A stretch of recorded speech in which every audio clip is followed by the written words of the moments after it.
தமிழ்நாட்டு முதலமைச்சருடைய வாழ்த்துக்களோடு எங்களுடைய வாழ்த்துக்கள் பள்ளியில் படிக்கக்கூடிய ஏறத்தாழ தமிழ்நாட்டில் எல்லா போர்ட்லையும் எனக்கு கிட்டத்தட்ட 1,27,00,000 பிள்ளைகளுக்கும் முதல்ல என்னுடைய குழந்தைகளுக்கு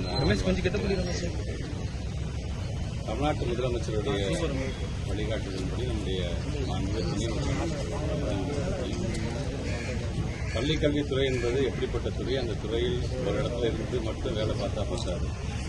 தமிழ்நாடு முழுவதும் நீங்கள் சுற்றி வர வேண்டும் என்கின்ற வகையில் 2022ஆம் ஆண்டு அக்டோபர் 10ஆம் தேதி ஆரம்பிக்கப்பட்ட இந்த பயணம் 234/77 என்று சொல்லுகிற அளவுக்கு 234 தொகுதிகளிலும் துறை சார்ந்து 77 வகையான காம்பனன்ட்ஸ் இன்ஸ்பெக்ட் பண்ணணும் அப்படின்னு ஒரு முடிவு எடுப்போம்.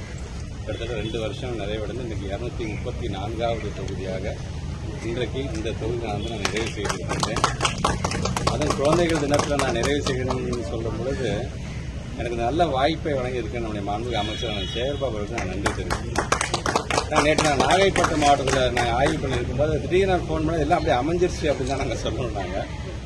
காலமாக நம்ம அதை பார்த்துலாம் நீ வந்துருங்கன்னா உடனே கடையாக கிளம்பி. இதில் இன்னொரு எனக்கு ஒரு கூடுதல் பெருமை என்னன்னா, இந்த தொகுதிக்கு நான் இன்ஸ்பெக்ஷன் பண்ணுறதுக்காக நான் வந்துட்டு இருக்கும் போதே மாண்பு தமிழ்நாட்டு முதலமைச்சர்கிட்ட எனக்கு தொலைபேசி தொடர்பு அலைபேசி மூலமாக என்ன பேசி எந்த ஊரில் இருக்க இப்போ என்ன பண்ணிட்டு இருக்கு, எங்கே ஆய்வு இருக்காங்க, இப்போ தான் குளத்தூர் தொகுதி உங்கள் தொகுதி தான் போகிறேன் முடிச்சு நான் உங்களையும் பார்த்துட்டு போகிறேன். உள்ளபடியே இந்த 234 தொகுதி பயணம் பல்வேறு விதமான ஒரு அனுபவத்தை எனக்கு வழங்கியிருக்கின்றது துறை சார்ந்து. இன்னைக்கு ஒவ்வொருத்தரும் போட்டி போகிறோம். இன்னைக்கு கூட பார்த்தீங்கன்னா நம்முடைய மாண்புமிகு அமைச்சர் இன்னைக்கு பேப்பரில் கூட பார்த்தீங்கன்னா கிட்டத்தட்ட 1476 கோடி ரூபாய் மதிப்பீட்டில் கட்டடங்கள் குடியிருப்பு கொடுக்குறாங்க. அது ஏன்னா ரோடை வைடன் பண்ண போனால் அவர்களுக்கு நம்ம கொடுக்கணுங்கிறதுக்கான அறிவிப்பெல்லாம் பார்க்கும்போது இன்னைக்கு ஒட்டுமொத்தமாக இந்த திராவிட மாடல் அரசு இன்ஃப்ராஸ்ட்ரக்சருக்கு எவ்வளோ முக்கியத்துவம் தருகின்றது அப்படிங்கிறத நீங்கள் பார்க்கணும். குறிப்பாக எங்களை பொறுத்த வரைக்கும் பேராசிரியர் அன்பழகன் பள்ளி மேம்பாட்டு திட்டம் என்ற வகையில் 5 வருஷத்தில் 7,500 கோடி ரூபாய் 2022 அறிவிப்பு 5 வருடங்களில் 2026, 2027 வரைக்கும் பார்த்தீங்கன்னா 7,500 கோடி ரூபாய் மதிப்பீட்டு 18,000 வகுப்பறைகள்.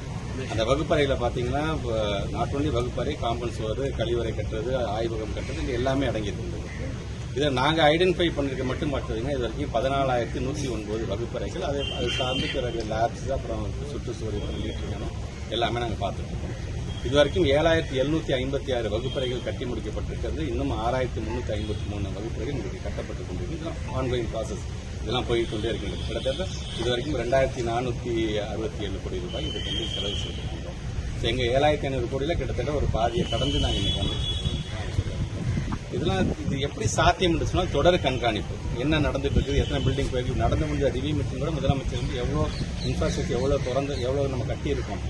அந்த ரிவ்யூ மீட்டிங் நடக்கிற அன்னைக்கு காலம்பு கூட பார்த்தீங்கன்னா கிட்டத்தட்ட 754 வகுப்பறைகளை திறந்து வச்சுட்டு தான் ரிவ்யூ மீட்டிங்கே வராது. இப்படி போட்டி போட்டு இன்ஃப்ராஸ்ட்ரக்சர் பார்க்கும்போது இது ஒரு பெரிய மனநிறைவு. இன்னைக்கு இந்த ஜிகேஎம் காலனியில் வரும்பொழுது அந்த பள்ளிக்கூடத்தில் அந்த ஹெச்எம்ஸ் இன்னும் எங்களுக்கு எக்ஸ்ட்ரா 2 பில்டிங்ஸ் தேவைப்படுது. ஏன்னா அரசு பள்ளியை நோக்கி நிறைய பேர் வரும்போது ஸ்ட்ரென்த்து ஜாஸ்தியாக தேவைன்னு சொன்னாங்க. அதை முடிச்சுட்டு சரி கிளம்பலாங்கும் போது நம்முடைய மாண்புமிகு அமைச்சர் சேவை அப்படின்னு இன்னொரு இது போய் பாருங்க அப்படின்னு சொல்லி இந்த இடத்துல சொல்லி கொண்டிருக்காங்க. அவ்வளோ பெருமையாக இருக்கின்றது. ஒட்டுமொத்தமாக 4,2 கோடி ரூபாய் மதிப்பீட்டில் எந்த ஸ்கூலுக்கு வந்திருக்கேன்னு எனக்கு தெரியல, எனக்கு எந்த ஊரில் இருக்கேன்னு கூட எனக்கு தெரியும். அந்த அளவுக்கு இந்த கட்டடங்கள் ஒவ்வொன்றே பார்த்து அவர் செஞ்சிருக்காரு. பார்த்து செதுக்கி இருக்காருன்னு தான் நான் சொல்ல முடியும். நான் ஏன்னா இது தமிழ்நாட்டு முதலமைச்சருடைய சிஷியன்னா சும்மா கிடையாதுல்ல. அது ஏதாச்சும் இந்த மாதிரியான ஒரு வெறுமனா வார்த்தைகள் சொல்ல முடியாதா, அங்கே ஒரு சாட்சி ஒரு காட்சி இருக்கணும் இல்லையா. இன்னைக்கு அதை நாங்கள் பார்த்தோம். நான் சொல்லக்கூடிய பெருமையாக இருக்கின்றது. இது போன்று தான் தமிழ்நாடு முழுவதும் கொண்டு வர வேண்டும் என்கிற ஆசை தொடர்ந்து நம்முடைய மாண்பு தமிழ்நாட்டு முதலமைச்சருடைய இந்த முயற்சி, அவருடைய தீவிர உழைப்பின் காரணமாக தமிழ்நாடு முழுவதும் மிகப்பெரிய ஒரு மாற்றத்தை கொண்டு வரும். 234 தொகுதிக்கான ரிப்போர்ட் நாங்கள் ரெடி பண்ணிட்டு இருக்கிறோம். இன்னைக்கு செய்த ஆய்வு முதற்கண்டு இதை நம்முடைய மாண்புமிகு மாவட்டத்துறை அமைச்சர் சேகர்பாபு மூலமாக மாண்பு தமிழ்நாட்டு முதலமைச்சர் தேதி வாங்கி அது ஒரு நல்ல நிகழ்ச்சி. அந்த நிகழ்ச்சியில் என்னோட ரிப்போர்ட்டை நான் முழுமையாக சப்மிட் பண்ணும்போது